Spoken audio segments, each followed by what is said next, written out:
Du coup, me revoici pour la partie 4. Du coup, dans la partie 3, je vais parler de ma période où j'étais en primaire, où j'étais la première fois harcelée. Voilà, j'ai eu mon premier harcèlement en primaire, comme j'ai pu expliquer. Du coup, suite à ça, donc après, voilà, j'ai dû m'habituer, voilà, à mes lacunes, etc., à mon manque d'apprentissage, voilà, qui était compliqué. Donc après, ma mère, comme je vous ai expliqué, ma mère a dû m'enlever de l'école parce qu'elle n'avait pas d'autre choix que de m'enlever de l'école, vu que en plus l'école ne tenait pas en compte et ne prenait pas du tout en compte le fait que je sois harcelée. Pour eux, c'était tout à fait normal que voilà, je sois harcelée, enfin selon eux, on va dire. Voilà. Donc ma mère a dû m'enlever de force de l'école. Donc j'ai arrêté l'école, on va dire, j'étais déscolarisée. Voilà, pendant 3 mois. Après 3 mois, l'école a pris conscience de leur erreur, donc ils ont décidé de me réintégrer et de faire en sorte le maximum de pouvoir observer tous les faits et gestes de mes camarades, le fait qu'ils m'harcèlent, etc. Donc j'ai pu continuer à peu près normalement ma période primaire. Donc après la période primaire, c'était la fin de l'année, donc je devais rentrer en sixième. Donc moi je me disais qu'en sixième tout allait bien se passer, etc. Tout allait être normal, etc.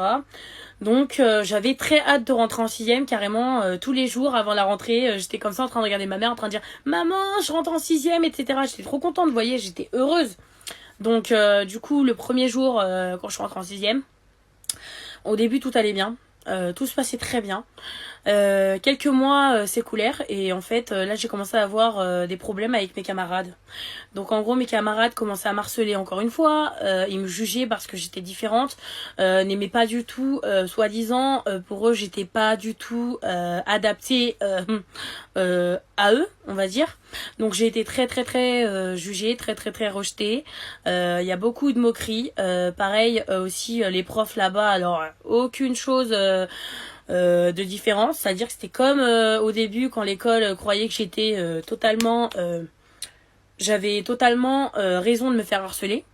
Donc du coup, voilà, ça leur plaisait guère. Du coup, ce qui s'est passé, c'est que ma première fois en sixième s'est très mal passée, donc j'ai été harcelée. Donc moi après, quand je suis rentrée en cinquième, j'ai cru que tout allait bien se passer, sauf qu'en fait, encore en cinquième, j'ai été harcelée. Quatrième, pareil, j'ai cru que tout allait bien se passer, sauf que encore une fois j'ai été harcelée. Donc, par contre, en quatrième, ça s'améliorait pas, quoi. Niveau jugement et harcèlement, c'était pire.